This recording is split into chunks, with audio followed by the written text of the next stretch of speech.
अब face centred unit cell, फलक केंद्रित एकक कोशिका। तो ऐसा यूनिट सेल है, देखें यह यूनिट सेल 8 कॉर्नर है और प्रत्येक फेस के सेंटर में गोला है। 8 कॉर्नर और 6 फेस सेंटर है।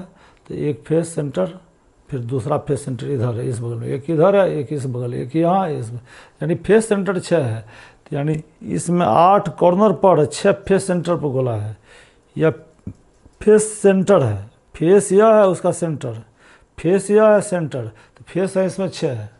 तो 6 फेस सेंटर पर गोला है, 8 कॉर्नर 6 फेस, तो 14 पॉइंट पर गोले हैं, 14 लैटिस पॉइंट। यानी फेस सेंटर यूनिट सेल में लैटिस पॉइंट जालक बिंदु 14 होते हैं, यानी 14 स्थल पर गोले होते हैं। यानी इसी का नाम है FCUC, face centred unit cell. Face को कहते हैं हिंदी में फलक। तो फलक केंद्रित एकक कोशिका। तो फलक केंद्रित एकक कोशिका किसे कहते हैं? फलक केंद्रित का मतलब हुआ जो प्रिमिटिव यूनिट सेल है उसमें तो कॉर्नर पर होता है, तो कॉर्नर के अतिरिक्त 6 फेस सेंटर पर गोले हैं, तो यही हो गया फलक केंद्रित एकक कोशिका, फेस सेंटर्ड यूनिट सेल। अब यह जो इस फिगर को देखा, इसमें जो ये फेस सेंटर्ड यूनिट सेल है 8 कॉर्नर 6 फेस सेंटर पर गोला। तो ऐसा आकृति अब देख रहे हैं आप, तो इस आकृति को देख करके इसका नाम बोलना है कि कैसा यूनिट सेल है। यह यूनिट सेल है FCUC, फलक केंद्रित एकक कोशिका। तो फलक केंद्रित एकक कोशिका किसे कहते हैं? ऐसा यूनिट सेल जिसके कॉर्नर के अतिरिक्त प्रत्येक फेस के सेंटर में गोले हों, उसे बोलेंगे फेस सेंटर्ड यूनिट सेल। तो सेंटर्ड यूनिट सेल का तीसरा टाइप है end centred unit cell. End centred, END, end centred unit cell, इसको हिंदी में बोलते हैं अंत्य केंद्रित एकक कोशिका। इसके पहले हम लोग पढ़े थे अंतः केंद्रित। अंतः और अंत्य दोनों में डिफरेंस है। अंतः हो गया भीतर में गोला है, अंत्य में हुआ एक कॉर्नर पर देखते हैं, एक फेस अपर फेस लोअर फेस, 8 कोना में गोला है। और यह जो है एक फेस सेंटर है, 6 फेस है, 6 फेस सेंटर में सिर्फ 2 ही फेस अपोजिट फेस होना चाहिए। 2 अपोजिट फेस, एक ऊपर एक नीचे, 2 ही फेस सेंटर पर गोला है।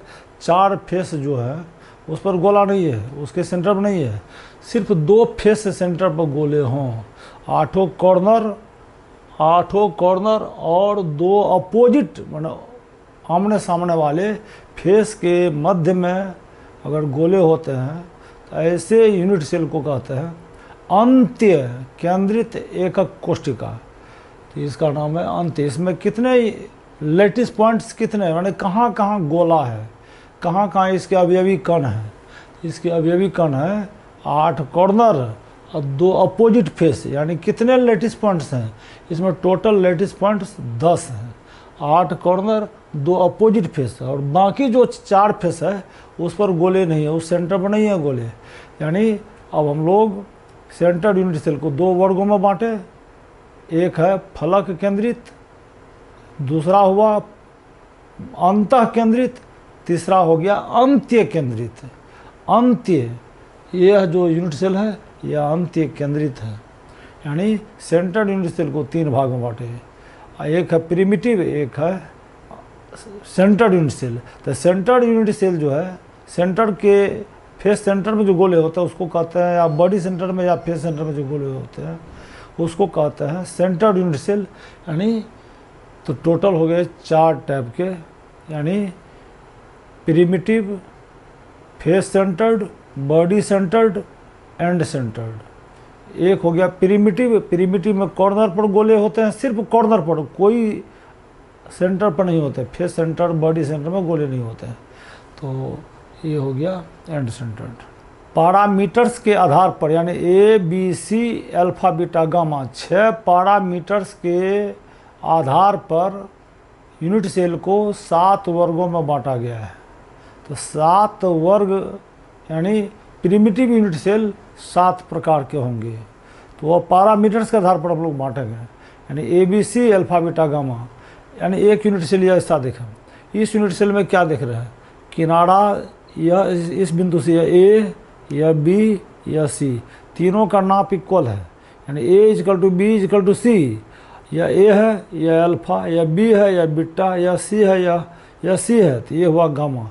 यानी A is equal to B is equal to C, alpha is equal to beta is equal to gamma, तीनों कोण 90 डिग्री, तीनों किनारा इक्वल, ऐसा यूनिट सेल जो होगा उसको बोलेंगे घनीय एकक कोष्ठिका। घनीय एकक कोष्ठिका cubic unit cell, CUC। CUC क्या हुआ? घनीय एकक कोष्ठिका। ये फिगर को देखें, ये घनीय एकक कोष्ठिका का एनसीईआरटी की बुक का है, लिया हुआ है, तो आप बुक में देख लें। ये तीनों किनारा, इस बिंदु से 3 किनारा निकला, तीनों किनारा जो है ए है या बी है या सी है, यानी A B C, C is equal to A, तो यह सी है, यह भी सी, जो वर्टिकल है वो सी हुआ, ऊपर में जो खड़े हैं। ए इजकल ए बी सी, ए किनारा ए बी सी, तीनों की माप इक्वल है, एंगल में चले अल्फा बीटा गामा, तो ये तीनों यहाँ से जो 3 कोण निकला अल्फा बीटा गामा वो इक्वल है, वो 90 डिग्री है। तो ऐसा यूनिट सेल जिसका तीनों किनारा इक्वल हो, प्रत्येक कोण 90 डिग्री हो, तो वह जो है उस यूनिट सेल को हम लोग बोलेंगे घनीय एकक कोष्ठिका। यह घनीय नाप के आधार पर, पैरामीटर के आधार पर। अब इसके बाद दूसरा नंबर का है tetragonal unit cell.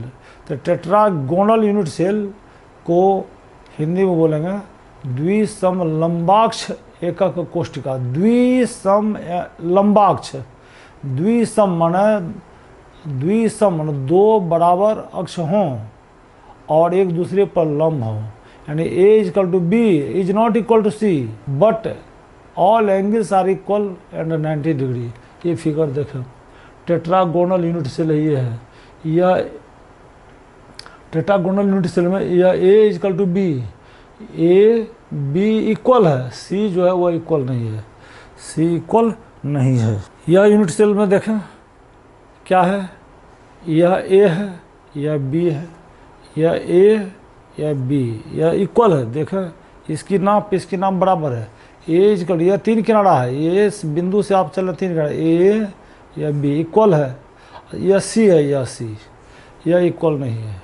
A is equal to B is not equal to C, लेकिन इसमें क्या है, तीनों एंगल बराबर। यहाँ से देखें यह ए है या अल्फा, यह बी है या बीटा, यह सी है, तो इधर जो ये गामा है, ये तीनों कोण 90 डिग्री है, लेकिन आधार बेस जो है, बेस इसका 2 किनारा इक्वल है, A is equal to B is not equal to C. यानी ऐसा यूनिट सेल, ये देखें, यह जो देख रहे हैं यह क्यूबिक नहीं है, इसमें क्या है, 2 किनारा जो बेस में, आधार में जो 2 किनारा है वह इक्वल है, और इस पर जो वर्टिकल है वह सी, वह इक्वल नहीं है। इसकी माप या तो छोटा हो सकता है या बड़ा हो सकता है, लेकिन नीचे में ये जो ए और बी यह इक्वल है, यह ए है तो यह बी है, यह सी, लेकिन प्रत्येक कोण 90 डिग्री है। यहाँ देखें अल्फा, ये अल्फा है या बीटा है या गामा, यानी तीनों कोण 90 डिग्री है, और 2 भुजा बराबर है, एक भुजा जो सी है वो इक्वल नहीं है। ऐसे यूनिट सेल को कहते हैं द्विसम लंबाक्ष। यह और यह सम है तो द्विसम, लेकिन ये तीसरा नहीं है, इसलिए इसको कहते हैं द्विसम। और लंब है, एक दूसरे पर लंब है तो लंबाक्ष, अक्ष लंब है एक दूसरे पर, तो हो गया लंबाक्ष। अंग्रेजी में इसको कहते हैं टेट्रागोनल यूनिट सेल। ये दूसरा टाइप का हुआ। तीसरा टाइप का हम लोग चलते हैं